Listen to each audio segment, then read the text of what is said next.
Olá a todos, welcome back everyone. In this part of this conference, Professor Melten VATAN is going to give her speech with the title Risk Mitigation of Cultural Heritage Values in Concrete Prawns Area.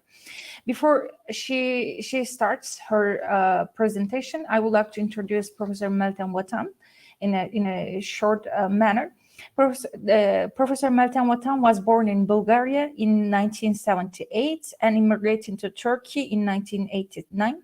She has graduated from Yıldız Technical University, Department of Architecture in 2002 and received her master's degree in 2005 and PhD degree in 2010 in the same institution. She started to work on conservation of historical buildings at Galatasaray University Restoration Project between 1999 and 2001. By 2002, she moved to the academy at Yıldız Technical University at the Department of Structure and worked there until 2011. She still works as a lecturer at Bahc University. In 2010, she completed risk management training in cultural heritage structure in Japan, Ritsumeikan University within the scope of UNESCO Chair Program. She was a member of consultancy team of BC1 Railway Bosphorus Tube Crossing, Tunnels and Station Project, Marmara Project, where she worked on safety evaluation of historical building within potential influence zone of Yedikule, Yenikapı Tunnel construction location. She is an expert member of ECOMAS Turkey and ECOMAS Structure and Risk Scientific Committee and a founding member and president of İSKARSA Turkey. She was a member of the team who was developed Earthquake Risk Management Guide for historical buildings in Turkey, published in 2019 by Istanbul Governmentship Istanbul Project Coordination Unit. She has given seminars, organized workshops, and participated in project teams in national and international level on earthquake risk, structural behavior, and damage assessment as an invited lecturer. She has many international and national publications in this field. Because of her busy schedule, she will join us with a recorded video. Professor Mesquita.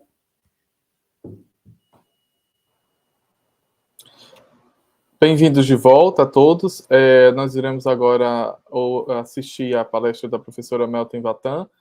Infelizmente, a professora Melten teve um compromisso de última hora em que foi necessário fazer a gravação e nós iremos exibir, a partir de agora, a palestra da professora Melten e, por esse motivo, nós não teremos a parte das perguntas ao final da palestra, tá bem? Obrigado e bom seminário a todos.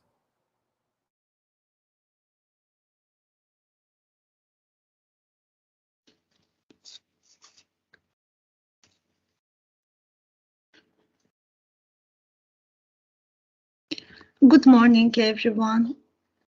My name is Melten VATAN, and for today, first of all, I would like to thank you for being invited to SIMPAR conference. As a speaker, it's my pleasure to be with you, even online.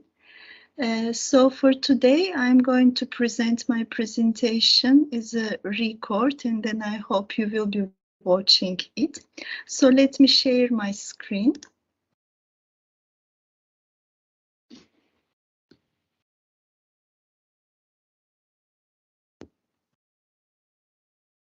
So my name is Melten VATAN. I'm an associate professor in the Faculty of Architecture and Design of Bahçeşehir University, which is located in Istanbul, in Turkey, of course. The topic of my presentation for today is risk mitigation of cultural heritage values in earthquake-prone areas. So why for us it is very important to think about the heritage values and for sure about their relation to the earthquake, because unfortunately, as we can see in that map, the large portion of the world is in a high risk of the earthquake, as we can see from this map. So particularly for our country and for our neighbors, as you can see, we have a lot of red dots, which means that we have very huge amount of the heritage values which are under the risk of the earthquake. In particular, for sure we have other disasters as well. And for today, I will be focusing only on the earthquake one. When we look into the idea of the risk evaluation, or why we need to mitigate the risk of the historic values, first of all, it is very obvious that we cannot prevent any disaster which is caused by nature. So that's why we cannot prevent, but we can mitigate, which means that if we are prepared well enough, we can have some precaution activities, and then we can reduce or we can minimize the damage to the historic buildings. That's why for us to evaluate the risk of historic buildings, of historic values, not only the buildings, but mostly when the issue is a historic value and its disaster risk as an earthquake, for sure, historic buildings are the most important ones. So that's why the risk evaluation works are very important for historic buildings and their risk mitigation. When we look into the evaluation of the risk of historic buildings, we have basically three main phases that we work on them in different ways. Like what? First of all, we have the phase where we don't have any active disaster which happened. However, we know that there is an expectation of a disaster, which means we know that the area is in a risk-prone area. That's why we need to be prepared. So for the before disaster phase, mostly we have the preparation studies. The other phase that mostly we say we hope to not have it, but for sure, when we look into the historic documentation, we know that during the history there were disasters, and that's why for the present time we have this expectation, but for sure we don't know exactly when it will happen. So the second phase of the disaster and risk evaluation duties, the works, is the disaster itself. So during the disaster condition. And as a third phase, for sure, when there is any disaster, we should have recovery studies, we should have recovery works, which means we need to do a lot of important tasks after any disaster. So we have after disaster phase for risk evaluation. When we look at it in more detail, what do we do before any disaster as a preparatory study? First of all, we need to assess the risk. We need to prioritize the buildings, the values in accordance, in parallel with their risk condition, which means we need to know which one is in a higher risk, which one has a lower risk, which means which condition is better than the other one actually. Why it is important? It is important for the prioritization of the works, of the tasks, prioritization of the buildings that need to have an intervention, and for sure to manage the budget which is allocated for these works, and also to be able to manage the professionals, the experts on this field. So in this phase, we assess the risk. We work on the mitigation because, you know, when we have a risk assessment, we can mitigate some risks. We can have any intervention work or any repair work, whatever is necessary for each case. And then when we have these tasks, we need to work on the emergency preparedness state, which means we need to be ready for any disaster, because we know that during the history there were disasters for risk-prone areas, and we know that if during the history there is documentation about the disasters, we will have the other one, but unfortunately we don't know exactly when it will happen. And the second phase, where we have during the disaster, which means when disaster happened, we have for sure emergency response procedures. This part is very important. In which sense? Because you know that during any disaster, particularly the first 3 days, 72 hours, are very important for the human excuse me, for the human life, which means actually the first people who go to the site are search and rescue teams. We are not the people who firstly go to the site to evaluate the risk of the historic buildings, etc.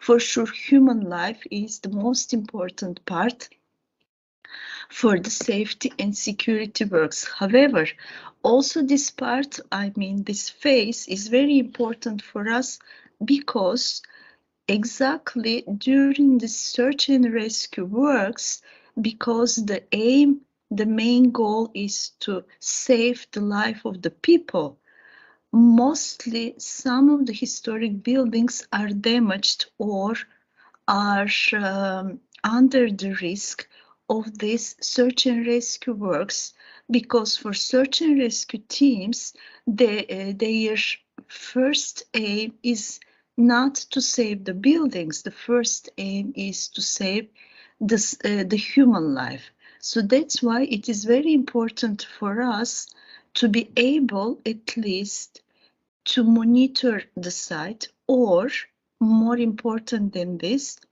to train search and rescue teams about the historic values, and at least to raise their awareness, and to be sure that also they will have consideration about historic values when they go to the site in their very, very first days. I mean, for the disasters. So that's why this phase is important. And actually, for this purpose, there were a lot of meetings with the search and rescue teams. And as maybe some of you are aware of INSARAC, which is the international organization for all search and rescue teams, and also they give the accreditation for them. Also, they wrote in their protocol about historic structures, which is a very important step.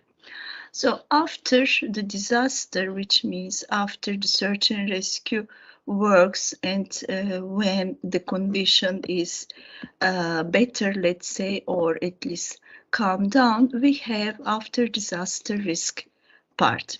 For after disaster risk part, what are the main tasks that we have to have or we need to do? First of all, we need to assess the damage, or we need to assess, we need to explore the present condition of the historic values. Do we have any damage due to the last disaster condition or the last hazard condition, or we have the ones which are already made during the historical ones? So we need to assess the damage state. Based on this assessment and evaluation of this assessment, we can prepare a treatment. We can prepare a recipe, let's say, or prescription for each building or for each value, to know how we need to intervene. What is the level of the intervention? What would be the condition to make the historic value better, but for sure to preserve its original state or its authenticity. So this is the hardest part for sure. And we have recovery and rehabilitation works when we make this treatment. For this treatment part, why it is hard? Because the issue is not only to know the structural system, to know the damage state, and to know how to repair or how to make any intervention. The issue is also about the environmental condition. For example, it is very dependent on the climate condition. It is very dependent on the environment itself, like the infrastructure. Are we able to bring any stuff, the transportation? All these facts are very important characteristics for our treatment or recovery rehabilitation works and their management. For example, in 2015, when Nepal earthquake happened, you know that it was really devastating because it was like 500 years later from the previous one. So there was a huge energy accumulation. That's why the effect of the earthquake was quite large for sure. And because of the climate condition of the place, you know that there is a climate condition where there is a rain season and there is a lot of rain during this season. So to make any intervention during this rain season is quite hard. So for this case, we needed to manage some precaution activities to be done after, I mean the main one to be done after the rain season. So also environmental condition is important in this sense. Or when in 2010 Haiti earthquake was happened, you know that in the country itself there were some security problems. So also we need to manage this. Or in Nepal earthquake, there, you know that the place is a holy place. There are religious structures, there are temples. So also we need to have respect to this. So all these issues are very important when we have any risk evaluation, because we need to think about this evaluation as a holistic approach. We cannot have only one part and to tell that this is the mitigation work. Here we have some other writing where for the disasters, unfortunately, it is written that also we have conflict incidents or armed conflict incidents. You know that unfortunately in last decades, the risks to the historic values are not only natural ones like the disaster, but unfortunately we have also human-induced risks. We have conflicts and armed conflicts conditions and the situations. That's why for the risk evaluation, unfortunately, our umbrella is enlarged. The approaches are extended due to the different conditions. So when we look into the evaluation, particularly evaluation of the damage condition, when and how we make evaluation of the damage state of the building as a historic one. Actually, before the disaster, as a preparedness work, we have to have a damage evaluation for being able to know the state, the condition of historic value, and to be prepared for any disaster, which means to know, is there any necessity of repair work? Is there any serious problem of the structural system? Is there any risk for any new damage or for the building to be collapsed? So what are the risks in present condition and how we need to manage and treat them? The other time or the other part of the damage evaluation is after any disaster or, as I said, conflict incident. When we look into the damages to historic structures, why it is important? As I said, for being able to evaluate the risk, to manage the risk to historic structures, first of all, we have to have an understanding about the damage condition, and we need to know how to evaluate the damage to historic structures. And for being able to evaluate any damage, first of all, we need to be aware about the impacts. What are the issues which cause the damage to the structures? In my presentation today, mostly I will be concentrated on the masonry monumental buildings because most of the historic buildings which stand still today, which means that they survived during the history, are made of masonry. Also, we have some wooden structures, but for today I will be concentrated on the masonry ones. For the wooden ones, we have different structural damage conditions, mostly the material decay and damage is more important because of the material itself. So for today, we will be mostly dealing with masonry monumental buildings. When we look into the causes for the damage, we can divide them into two, as the natural impacts or human-induced impacts. When we look into the natural ones, as all we know, we have the disasters or we have hazards that might be turned to a disaster. So we have the triggers which are based on the nature. It is dependent on the characteristic of the soil. So characteristic of the soil itself might be a reason for any damage condition.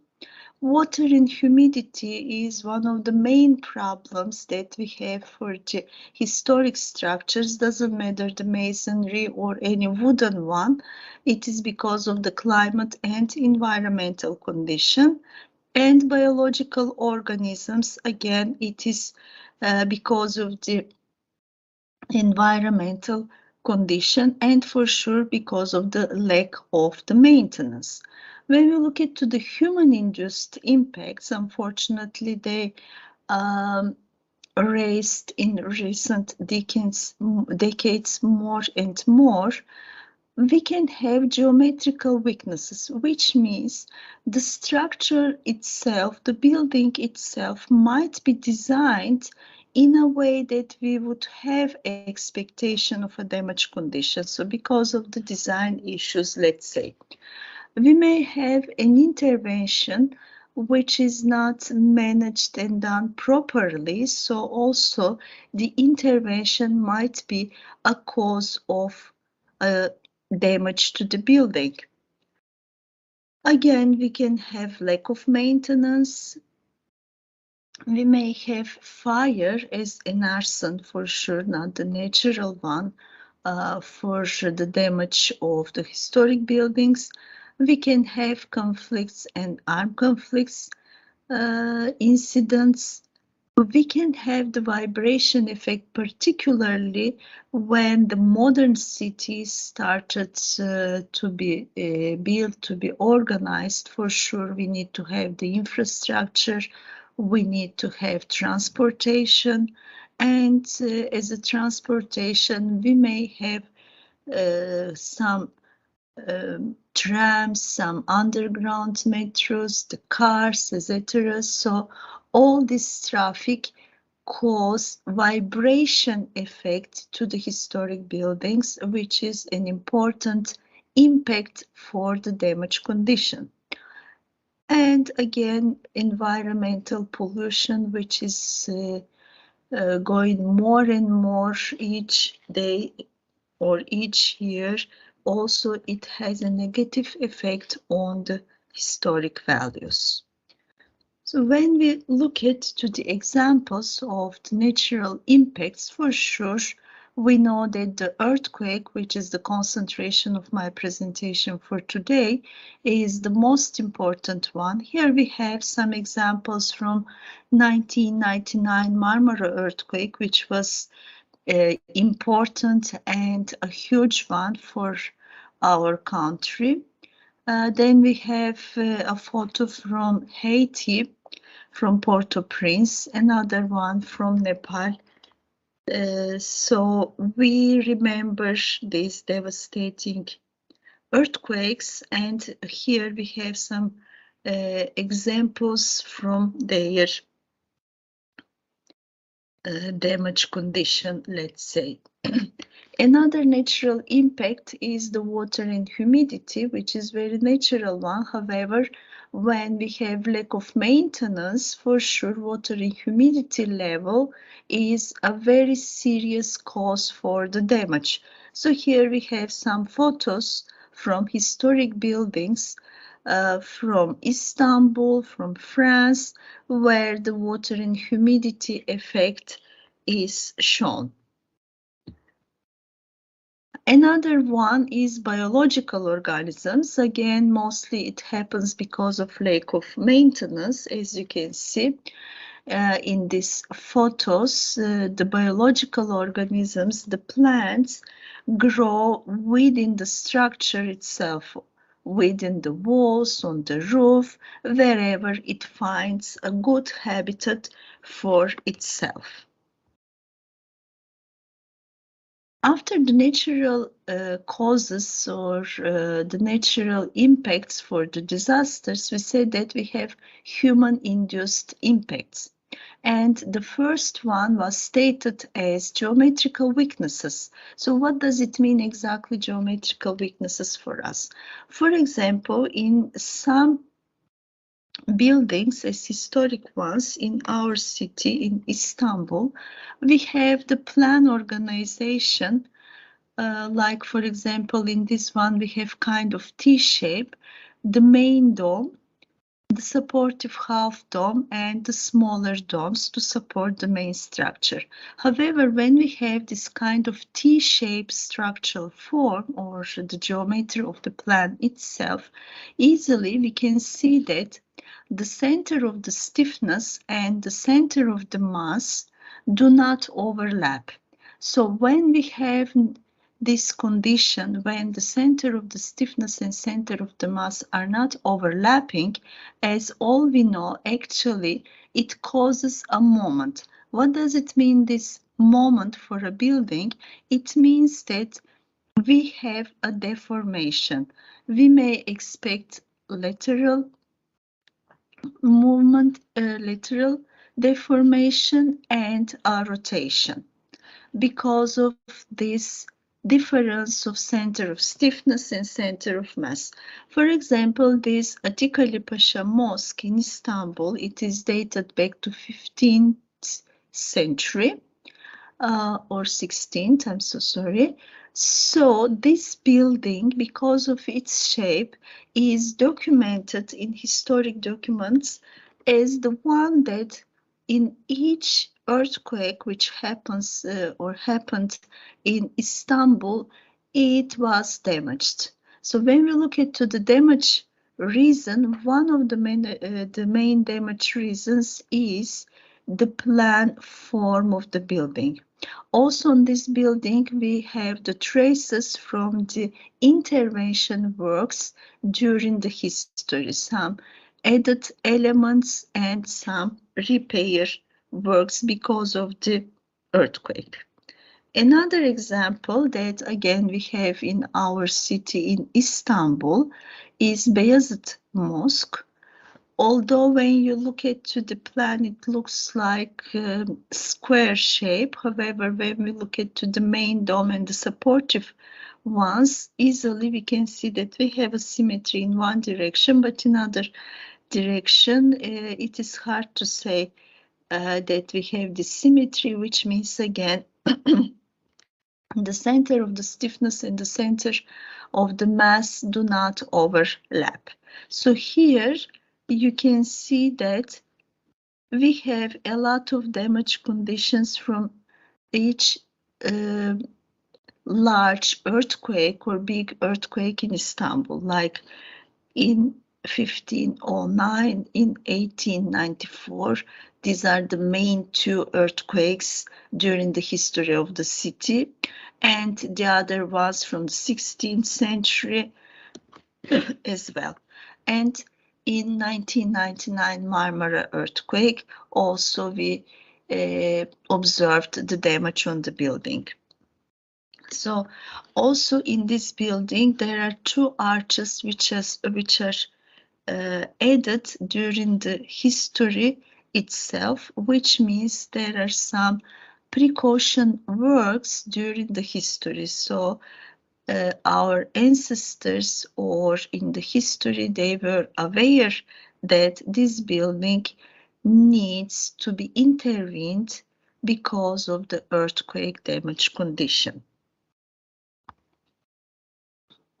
When we look into the human-induced impacts, here we can trace some intervention works which are quite wrong, let's say, or are not properly made if we consider how to approach to any historic building. For example, in this Ottoman Bath building, easily you can see that there is an addition of a floor like a gallery. Here we can trace, unfortunately, the reinforced concrete slab, or here we have an additional layer on the historic wall, which is made of ceramic, and it is connected, it is cladded by ceramic by the use of the cement screed. So here again we have the damage condition. In that madrasa building, as you can see, we have mostly lack of maintenance and vandalism, which is made on the facade of the building. Here, this is the worst case among the other photographs, because here we have a newly constructed structure within the Ottoman Bath building. You can trace reinforced concrete structure which is connected to the historic one, and that building is left to its conditions, so there is even no maintenance. That's why it for sure will be collapsed in short time when we consider its long history. And another unfortunate condition, as I said, we have conflict and armed conflict situations where mostly the historic values are targeted for these actions, let's say.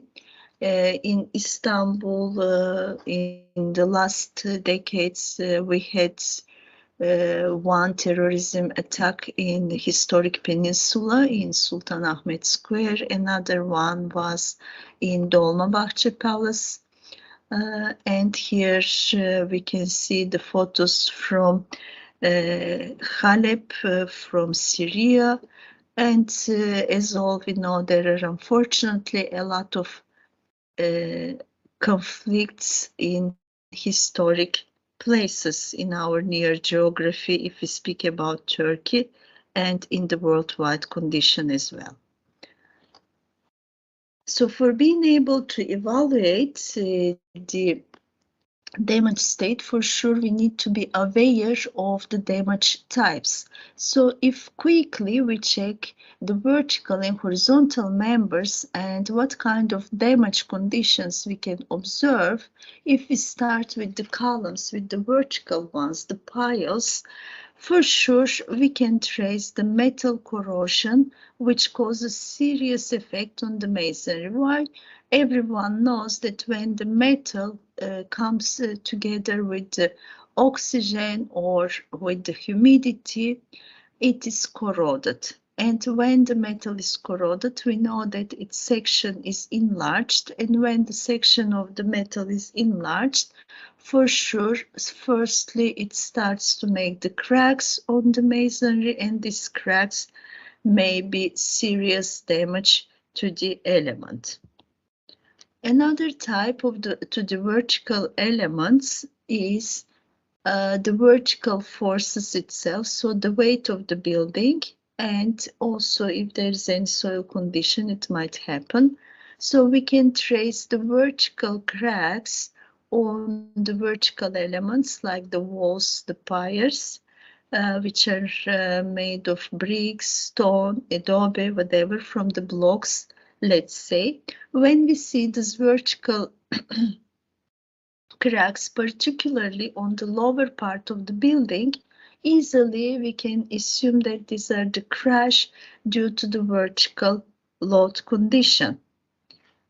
So we can trace the crack pattern, and if this crack pattern is the one which is a continuous one, for sure it may cause a partial collapse out of plane damage condition to the element. Or when we do not have any lateral element to connect both sides, if we have double leaf condition of the wall, we may expect out of plane condition. Like here, we have some photos. I will be going quickly just to use my time properly. Another type of the damage condition, again, it is based on the vertical loads, is firstly the cracks.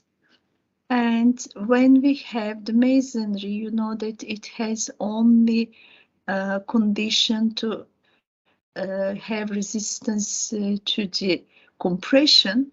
So we may trace these arch formed cracks at the end. It is called as relieving arch. So actually it is because of the nature of the element itself.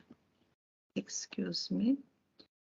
So it is because of the nature of the element itself. So the masonry material itself creates this arch just to resist to the compression, which is a positive issue. So we don't consider this as a serious or critical damage. The other one is because of the earthquake, because of the lateral load condition. As all we know, these are the shear cracks, which are the diagonal cracks. So these ones are very serious. Why? Because in both directions, when we have this lateral movement, when these diagonal cracks come together, they may create some separate pieces on the wall, on the element, and these separate pieces may fall down. So it is a serious damage condition. We may have another type of the cracks that we can trace them again on the lower part of the element, but when we compare with the first ones, they were because of the gravity, so they are not so critical.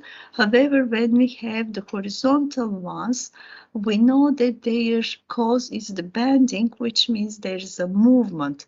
So these ones are important. As here it is explained, these are because of tensile condition. You know that bending includes tension, and masonry do not have any resistance to the tension, so that's why these are more important than compressive ones, because masonry itself is a material which works for compression, which means which resists to the compression.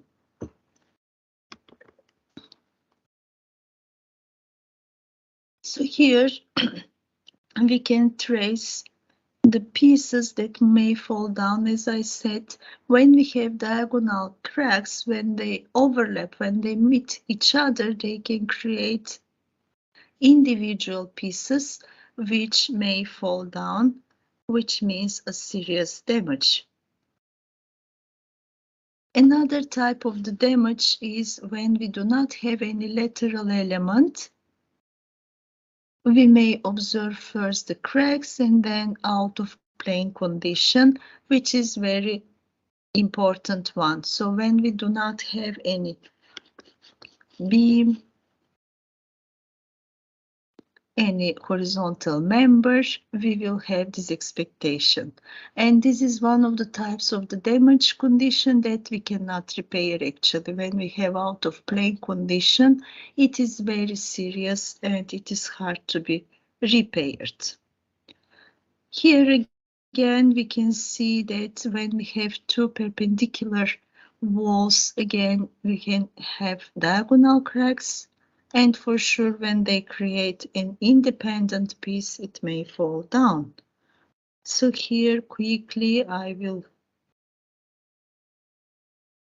continue with the vertical ones. Again, an individual piece or falling down condition because of the lack of the horizontal connection member like a B. So here at the corners, we may have this damage condition. The other one is because of the soil, which means when we have the weak soil, particularly in the earthquake, you know that when the soil is soft, we have liquidization, which means the water which is in the regular time, let's say within the soil, because of the shake of the earthquake, comes to the ground, and when the water comes to the ground, it causes the movement on the soil and the foundation of the structure. So this is the most serious cause for the damage. So we have soil settlement. And when we look into the damage types, because of the soil settlement, here easily you can trace the diagonal cracks, and at the end they create a relieving arch. For the relieving arch, we may have the one reason because of the vertical load condition we said, but when it is a cause because of the soil settlement, it is a critical one. So here we can trace the torsion effect, again because of the lateral load of the earthquake. Here we have the crack and the separation of the horizontal connection member. And here we have the crack on the arch.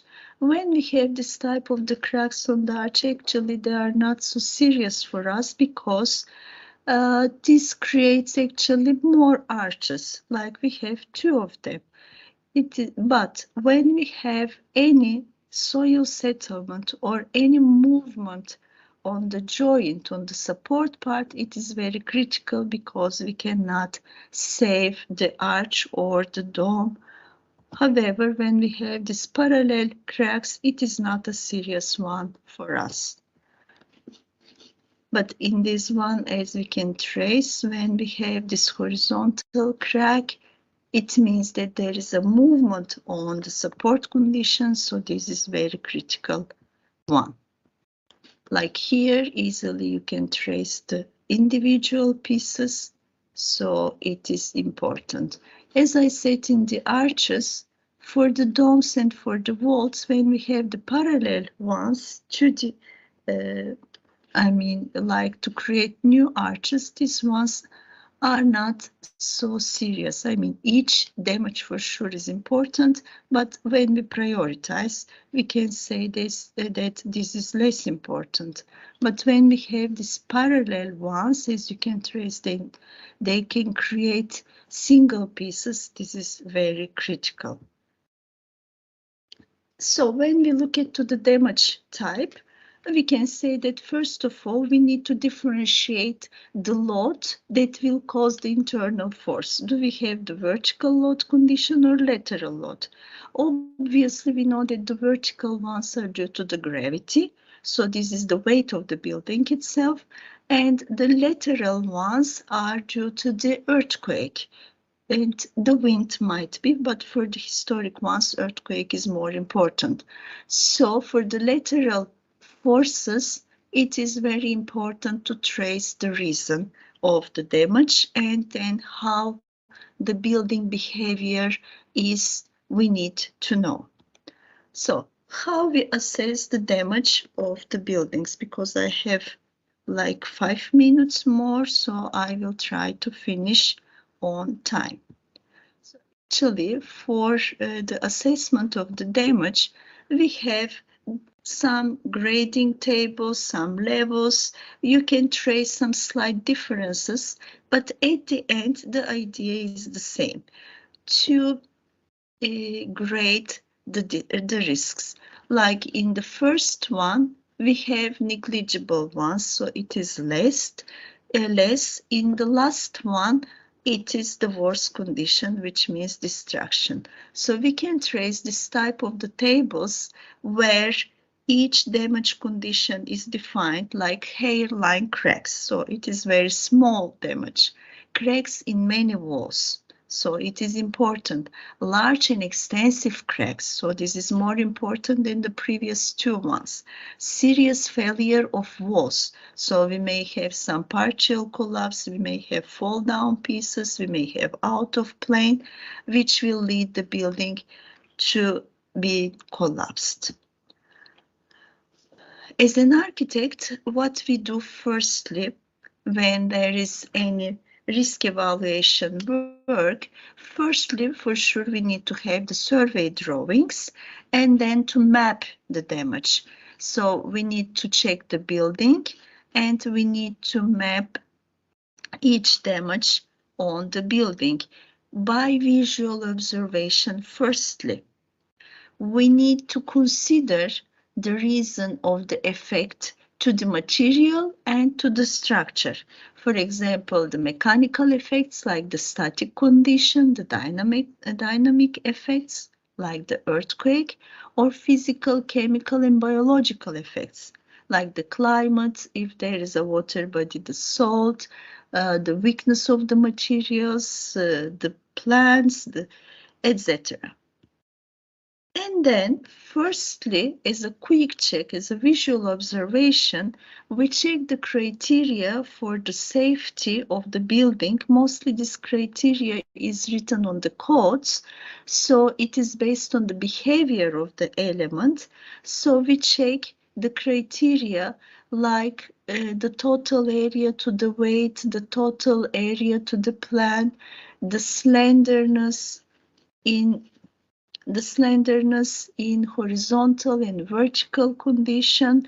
And when we look at to the normal ones, if the building is less or more, it is dependent on the criteria, we may say that there is a risk or not. This is based on the visual observation. So when we decided that the building has a potential, has a high risk, we make the decision to go to the further studies like laboratory tests, numerical studies, so we can trace the damage condition in more detail.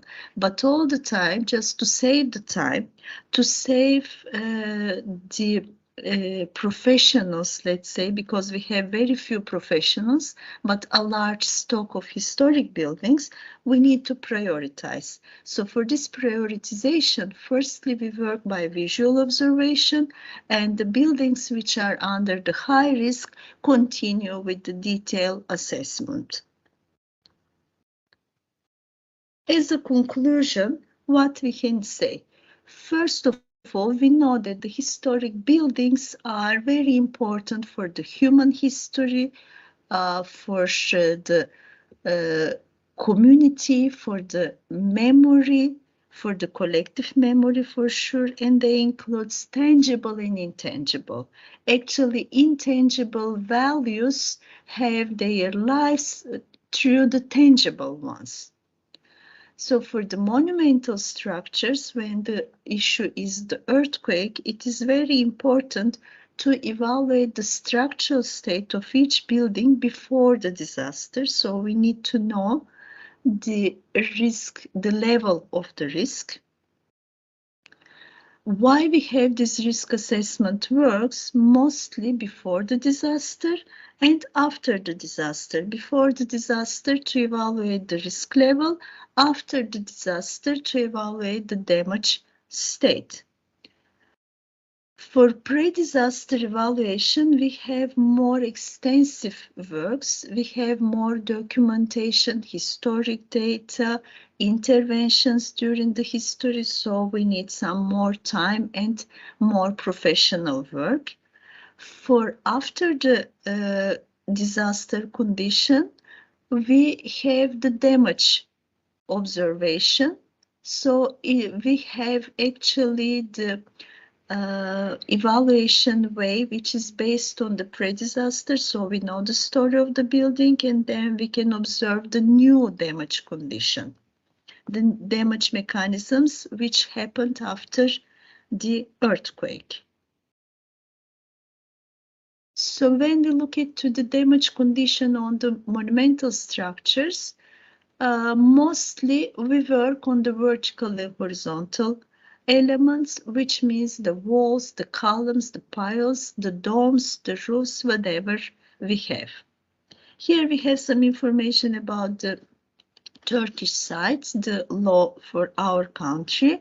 And here we have some information just to remember ourselves that actually one of the main documents how to intervene is the Venice Charter. As all we know, it is dating back to 1965. So still we check how to intervene or what would be the treatment based on this information and how we can preserve the authenticity of the building. So here I put the references, and I would like to thank you for listening and watching my presentation. As I said, I cannot make it live, so if you have any question, any comment, or any contribution, I would appreciate your contributions. So please do not hesitate to contact me. Here you can see my mail addresses. So thank you very much for listening.